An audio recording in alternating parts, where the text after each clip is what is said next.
Hi friends, host Eric here, host of Talking with Famous People. I've got this document here that I want to go over the why certain functions are metaphysical and certain functions are physical. In other words, why certain functions are objective and why certain functions are subjective.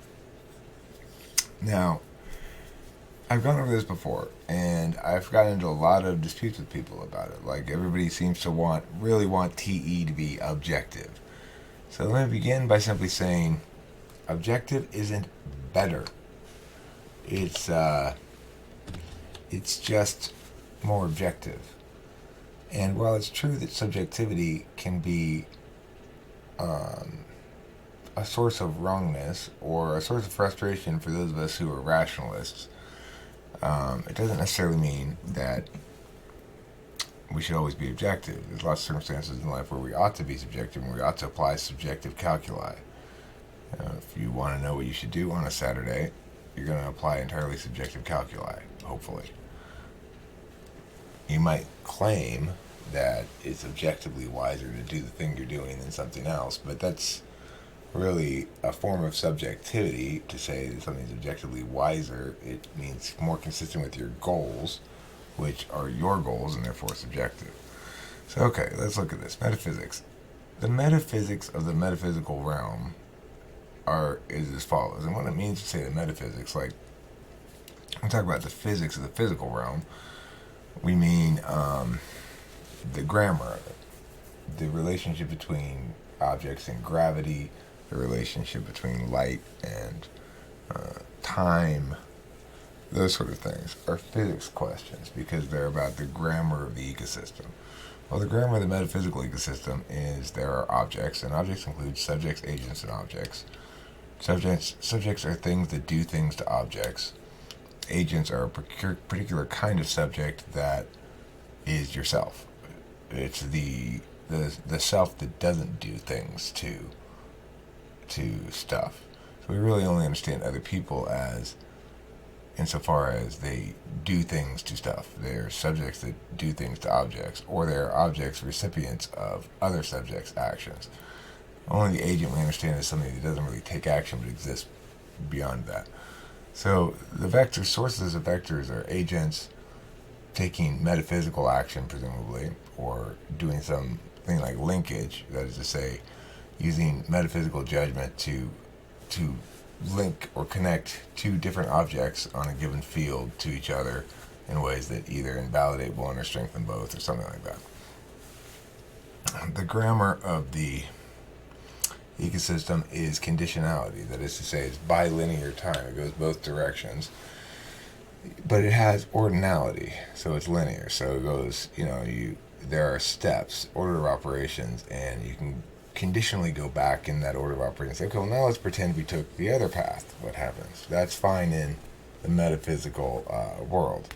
If you have one of two paths to get to from here to this place 100 miles away and you're hiking, you don't get to try the first path, realize that it tacked on 20 miles, and then go back, try the second path, and realize, oh, we saved 20 miles that way. So it was actually a net gain of 40 miles by taking the second path without actually walking them both. And by that point, you've had no gain at all because you've had to walk both of them, not just one, which means you've actually added total miles to your trip. So that's the difference between conditionality and non-conditionality. Conditionality allows you to explore possibilities without doing all of the actual stuff, but just sort of understanding what it will be like before it is. Fields are comprised of metaframe. The metaframe of the metaphysical ecosystems are ones of communicability, truth, parsability, consensus, which basically relates to NE, NI, TI, and FE, respectively. That is to say, those are the values or legitimizing universals of the metaphysical ecosystem. They don't always, not any one of them wins in any given occasion necessarily. They're sort of equal to each other and they battle each other out. So if I say, well, that's true and parsable, and there's consensus amongst experts that you're right, but I don't see any communicable purpose to it. In other words, so you're right about this. Well, what does it mean? You might hear me say that a lot about, like, well, Big Five is flawed because it doesn't really mean anything. It just links people's scores on tests to other people's scores on the same test and says, well, comparatively, you're higher or lower in this named attribute that is reasonably well defined, but is not the fact that it's defined as an attribute rather than as a process or behavior, or an expression of some process or behavior means it's necessarily a clunky metaphysical object. Because, as a matter of fact, agents, maybe subjects have attributes. It's like, it's to think about people as having attributes is to think of people only being subjects and never agents. Subjects have attributes. We presume they do because we get to know people and we can predict things from them, and we can describe them as certain attributes and whatnot. But that's because we're approximating their behavior into just low resolution metaphysical objects without taking into account the fact that they're really a process just like we are, because we have to do that because it's objective, and like FE is objective, right? We have to approximate those people's emotional states and motivations and so forth so that we can process them against other people's and make good decisions. So,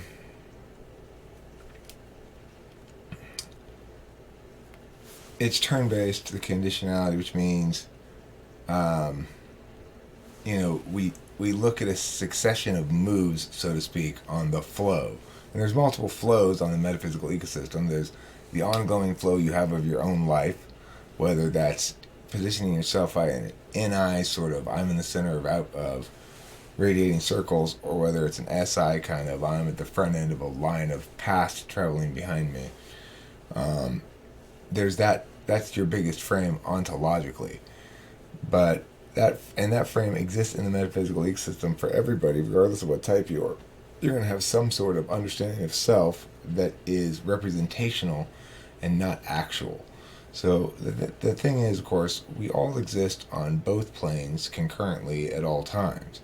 You can never entirely shut out your perceptions of your body, no matter how lost in thought you are. If I'm completely lost in thought and suddenly somebody shoots an arrow into my leg, I'm going to lose all my thoughts entirely, and I'll be ripped back into the physical world and reality, or physical reality.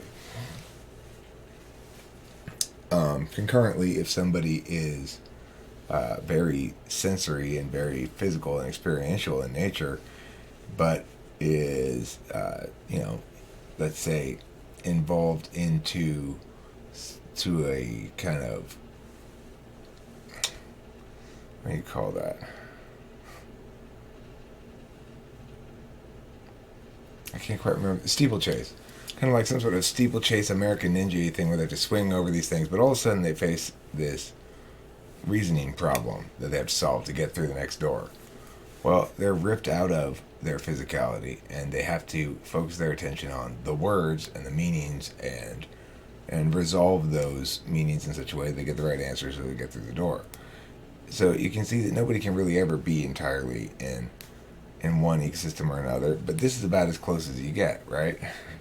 Like I'm pretty entirely in a metaphysical ecosystem most of the day. I'm thinking about stuff. I'm rarely doing a lot of physical labor. I'm rarely doing a lot of TE. I'm rarely paying attention to my feelings.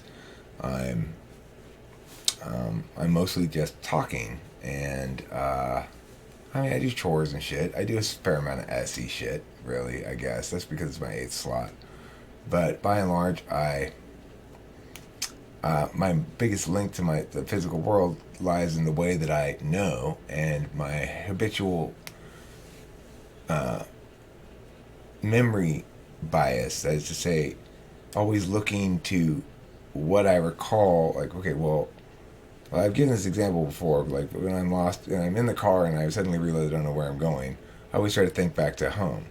Well, where was I at home when I decided to leave, and where I decided where I was going?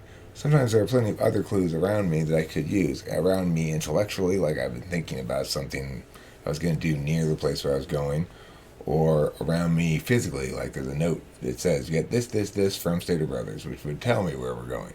But instead, I'll default, if I need to know something like that, I'll default to thinking back. That's physical ecosystem stuff. That's SI. It's actually referencing the experience itself rather than whatever takeaway you have from it is NI references. So the frames within the field, you got meta frames. These are sort of like the legitimizing values that function as things like food, water, sunshine, and air. In the ecosystem to keep everything alive. He's got to have those things in order to be sustainable. The actual frames are either events, that is to say, like say an argument with somebody or just a conversation with somebody that's positive or pleasant or whatever, small talk, anything like that. And within those events, there are communicative acts, which strung together can make additionally framed things like a little argument within a larger conversation or a little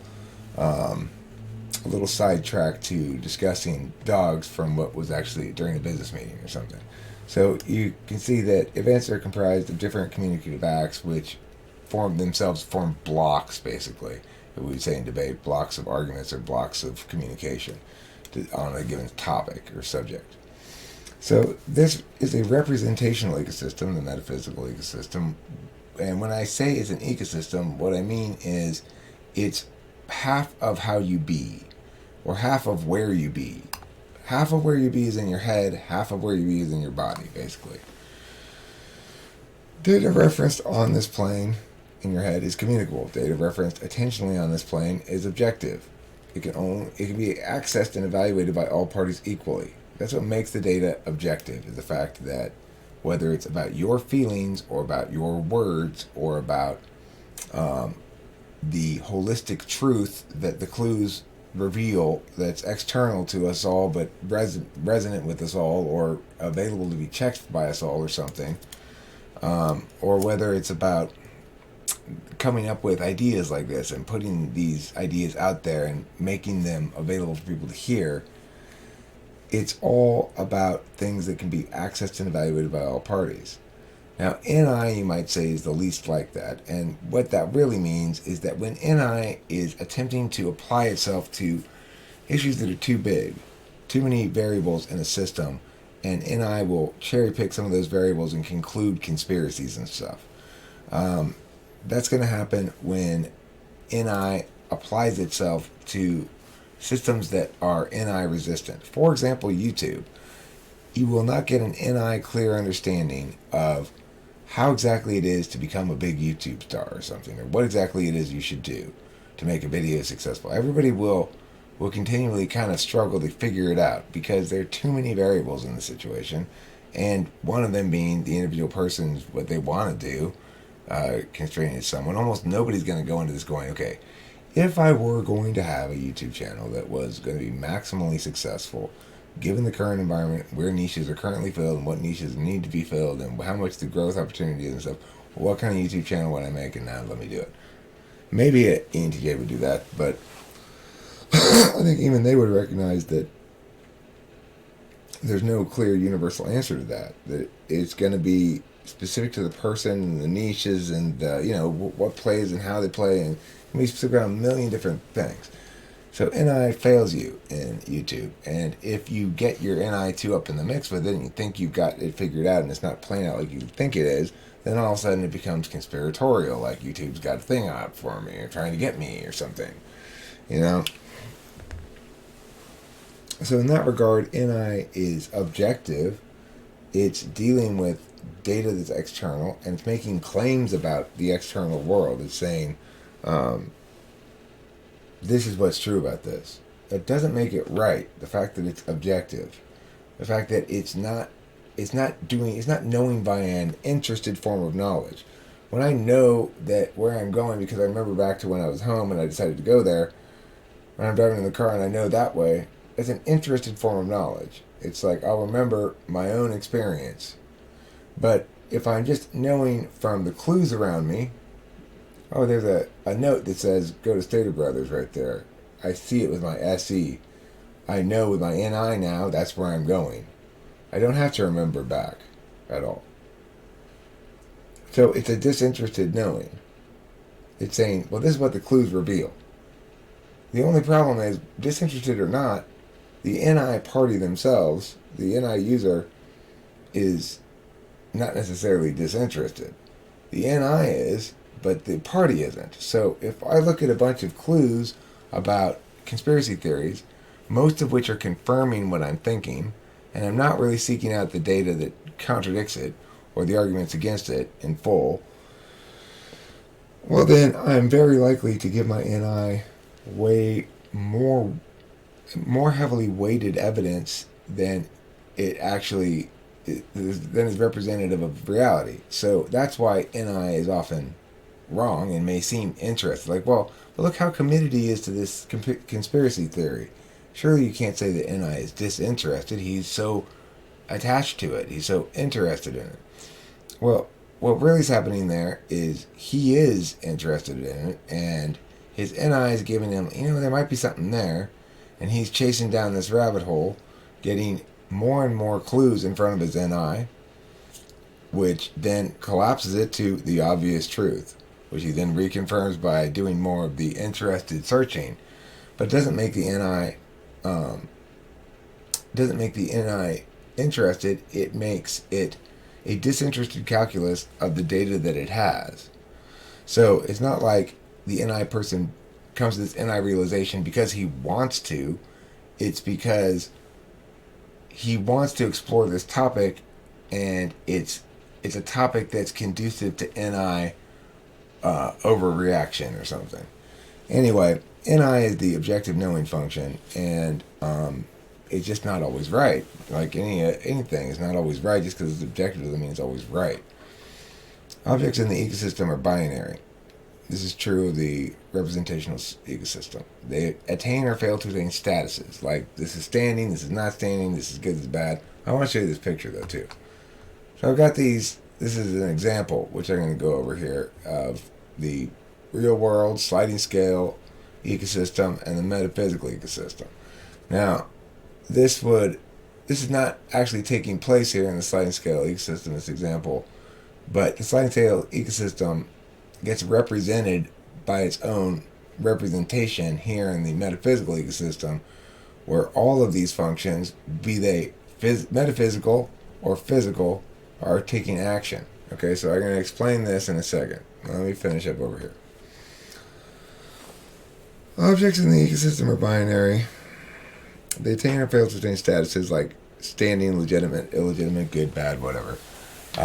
This is so because all symbols, even qualifiers, are definitionally constrained. So if I say, well, it's a sliding scale, it's a spectrum, there are no binaries there. Well, or it's mushy, there's nothing clear cut. Well, that means that if it is clear cut, it's definitionally excluded. And so there's still that binary and there's still the absolute.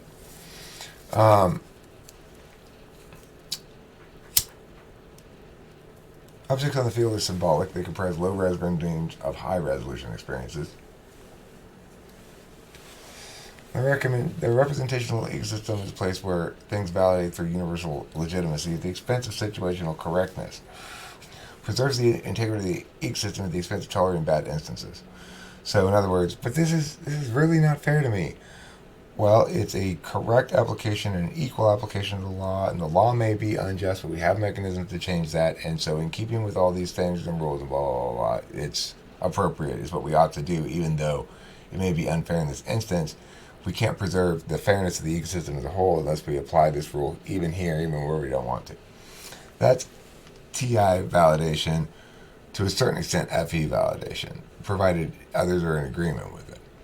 So here are the functions that are native to the metaphysical ecosystem. Extroverted intuition. Action on this plane manifests mostly as talking.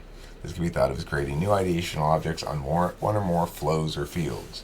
So right now I'm creating objects on the flow of this objectivity-subjectivity debate, but I'm also creating it on the general flow of explaining cognitive functions.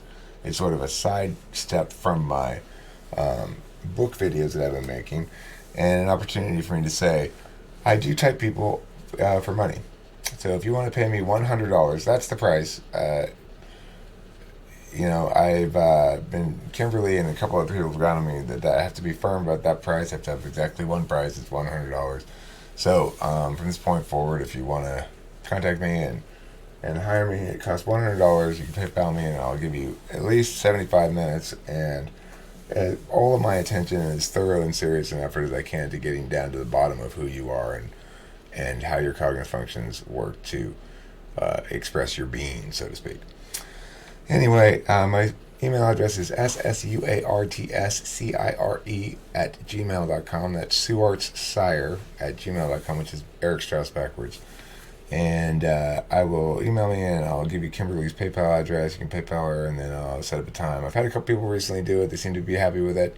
One of them decided after she did it that she wanted to hire me to do her sister as well. So most people feel as though I think it's time and money well spent. If you think about it, it's a lot better time and money well spent than, say, spending $100 on taking a couple friends out to dinner or something, because you won't remember that in a year. But you'll probably remember this conversation a long time. It's going to be all about you, and I can be pretty insightful about people. All right, so let's see. Oops. I can be pretty bad with computers, though, sometimes with this thing especially, which is very annoying how I need a real mouse. Okay, TI. Wait, I think I'm left off here. An agent takes metaphysical action by communicating through text, speech, or other symbolic expression. Action can be taken internally, but rendering solid time objects from ideation requires they be extroverted or directed externally. So, I can think these ideas in my head, but until I put them outside of me, they don't stay very solid, right? It's not possible for me to keep track of all of this in my head. I'd have to be very limited in the scope of my ideation. The more you can keep track of in your head, the more limited the scope of your ideation. And that's why SI and NE are on an axis. I can only keep track of so much of this on my head. But if I put it down on paper and I do a lot of repeating myself, I don't mind making videos over and over again on the same topic, because I don't exactly remember what I said before anyway. And, it feels new, sort of, to me, because my SI is pretty bad. Judging on this plane manifests as parsing. TI compares objects on a given flow against other objects on that flow and on multiple flows to parse away inconsistencies. And what this means is that it goes, but you said the other day, yeah, or but this other thing is true and that's not true, and yeah, it's what I do all the time as a default tool function. Objects no longer standing after scrutiny will be afforded according status. So that means if something it does contradict, I don't know, I think that we should start killing everybody's children. And you go, wait, that contradicts too many social norms and blah, blah, blah, blah, and moral stuff and whatever. Then, that idea is rejected as invalid because it failed to withstand scrutiny. No, your plan, your affirmation to start killing all the children has been voted down. We vote no on that. Okay. Calculus is disinterested. It excludes the agent's interest to focus on just the subjects and the objects.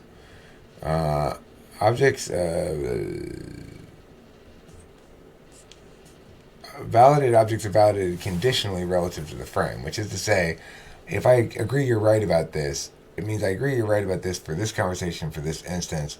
Not that you're right about all equivalent instances of this. Only the range of agreement is equal to the range of agreement I agree to, and no further. And so, and presumably, you could rely on me to hold to that agreement if you needed to use it for a different argument, unless there was a different frame. It could always be reframed such that, no, it's a different context here. So really they're validated conditionally and relative to the frame in which they're agreed to. And agreement is really the ultimate validator for TI. Calculus is disinterested, includes the agent's interest. Objects parsed are available for third parties to be evaluated independently. So that's important as well. The language has to be out here for you to evaluate it, and you can see what happens when people do ideational work on a metaphysical plane, but it doesn't withstand TI scrutiny. Well, what's happening to C.S. Joseph and DSP? Now, I've been accused of not really critiquing C.S. Joseph's stuff very much, and that's probably fair. I can say this: I've critiqued his quick hand way to type somebody. Well, first you see if they're this or this, then you see if there's this, then you see if there's this, and there you go. Which is like the interaction style, stuff like that.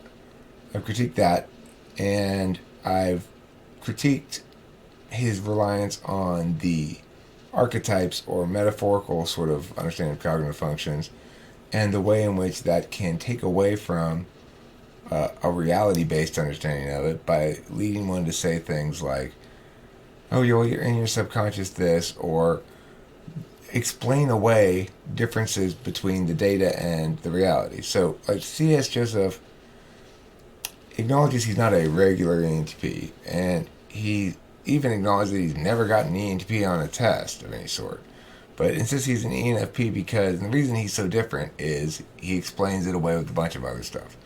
I try to avoid explaining away differences. I do have to occasionally explain away a difference if I can't find somebody who fits properly, and I'm thinking, okay, well, why is this person's TI not as strong as or as evident as I expect it to be if they are an ENTP?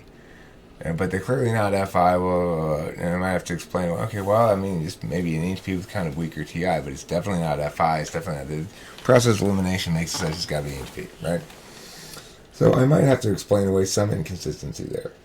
But what C.S. Joseph is trying to do is to say that somehow by realizing the self in some capacity, he's transformed the ENTP into an ENTP with extra TE, extra SE, and extra NI.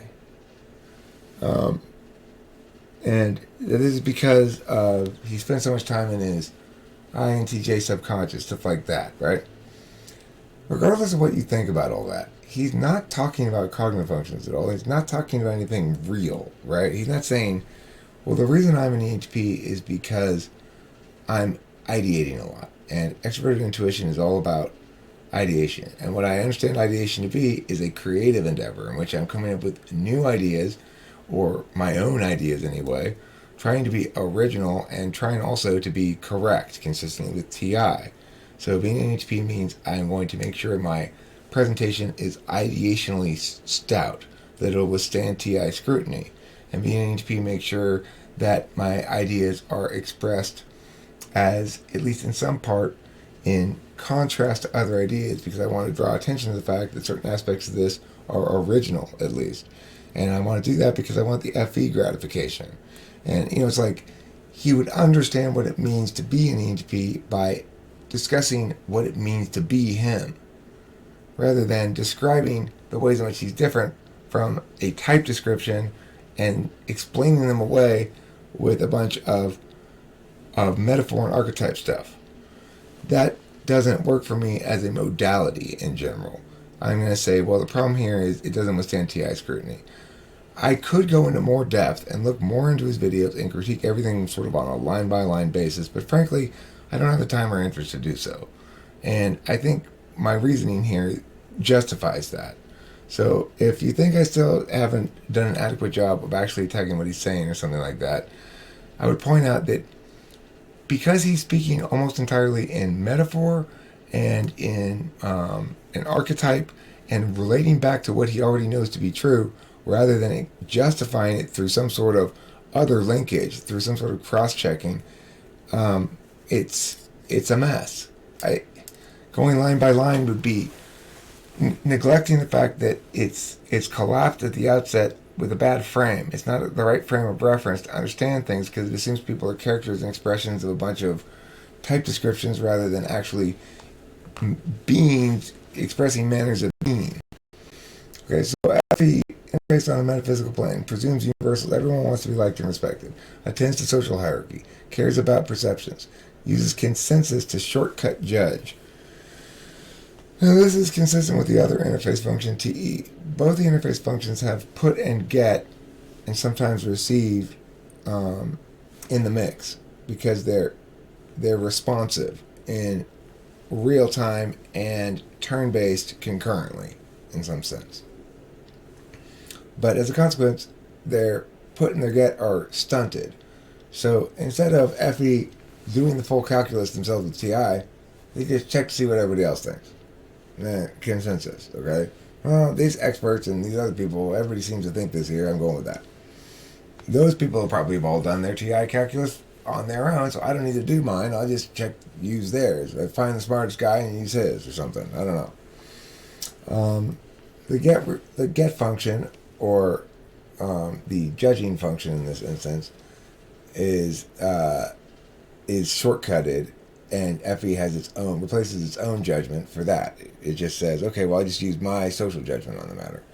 The put function is stunted in the sense that it doesn't really put in the normal way of the ecosystem. Normally, in this ecosystem, the natural kind of action is to ideate, creative ideation. Instead, this is reactive or responsive ideation that is specifically designed to manage the other person's both physical and metaphysical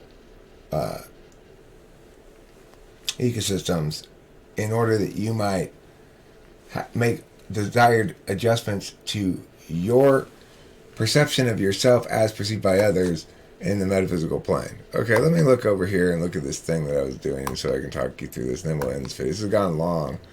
I didn't mean for it to go so long and complicated, but I really want to drive home the point that these things are metaphysical and physical functions. So this would all be happening in the metaphysical realm. This pretends I met this chick in the real world and Joe's party, and I made plans with her. I asked her out and made plans with her for Wednesday night. Okay, and this shows you where these things lie. So the binary realm or metaphysical realm, what you're going to know with NI are things like she's a woman, potential sex partner. Her name's Judy. She's apolitical. She's out of my league. She likes penguins. Some specific facts about her and some general facts about you and her and your relation to the world, like out of my league, right?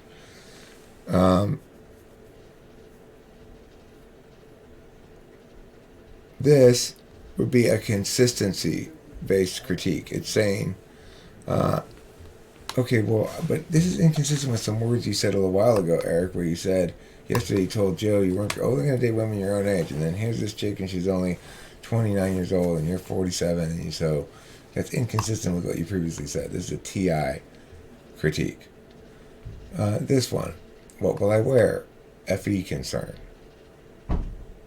I'm going to talk about art. This is imagining any saying in a general thing. I'm going to talk about this thing here and imagine myself talking to her and telling her about blah, blah, blah, blah. Okay, that's sort of any in this turn-based space where it's between two things, right? There's a turn. First I meet her, later on I go out with her. In between is thinking about it and knowing about it and feeling about it and stuff, right? So in this in-between space, it's a turn-based space, and since we only understand it as existing as an event because it's between those two other events. And it has to be ordinal in that order. I have to meet her, then think about it, then go out with her. All functions are exemplified here operating in a turn-based ecosystem. So this is a turn-based time period that the individual is spending their time in the turn-based ecosystem. In other words, they're in their head, not in their body. All this is going on in my head, none of it leaves the metaphysical realm. Each of these is not expressing any real-time experience except possibly FI. So if we look down here, she's good arm candy, FE. I'm going to talk about art, NE. What will I wear, FE? What about my plan to only date women my age, TI? These things, NI, things you know.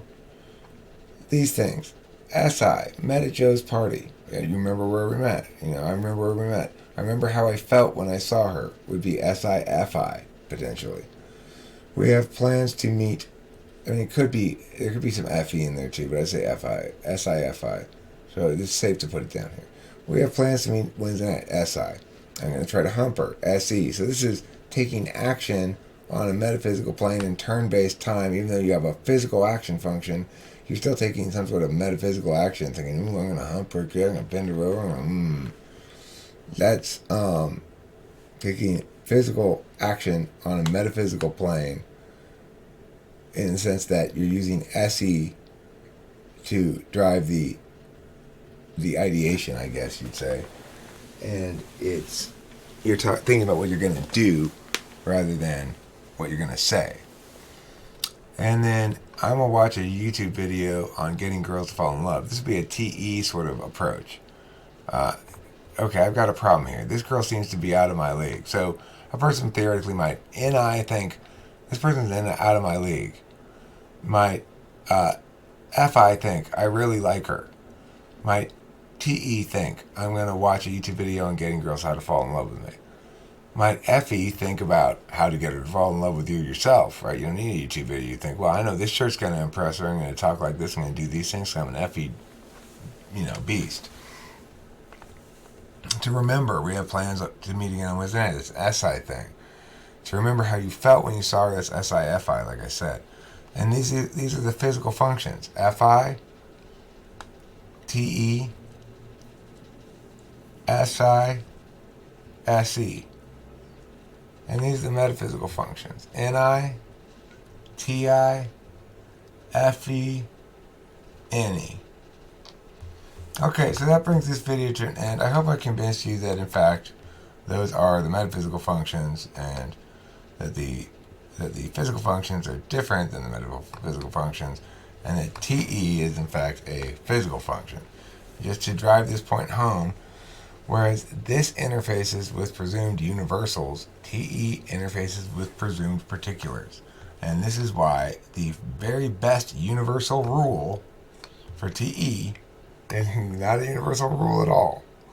It's right tool for the right job. Note, that's not very helpful. Right? You don't know what the right tool is for the right job unless you know exactly what the job is, what you want to accomplish. Then you can know what the right tool is. Otherwise, you can't know. So, since that's the greatest TE piece of advice ever, and it gives no specific advice at all, it just goes to show you that universals and TE don't work. TE is always particularist. You need the right tool for the right job, and to do it the way that it needs to be done, given exactly what you want. That's good TE, if you can do that. Okay, that's it for this video. And to that lady who emailed me and prompted me to make this, thank you for your email. I enjoyed it a lot. It reminded me of somebody's cot. I don't remember what your name was. I'm not going to look at it because then it'll show your email and then I have to worry about that shit. So, anyway, later days, better days. Don't forget to eat some phrase.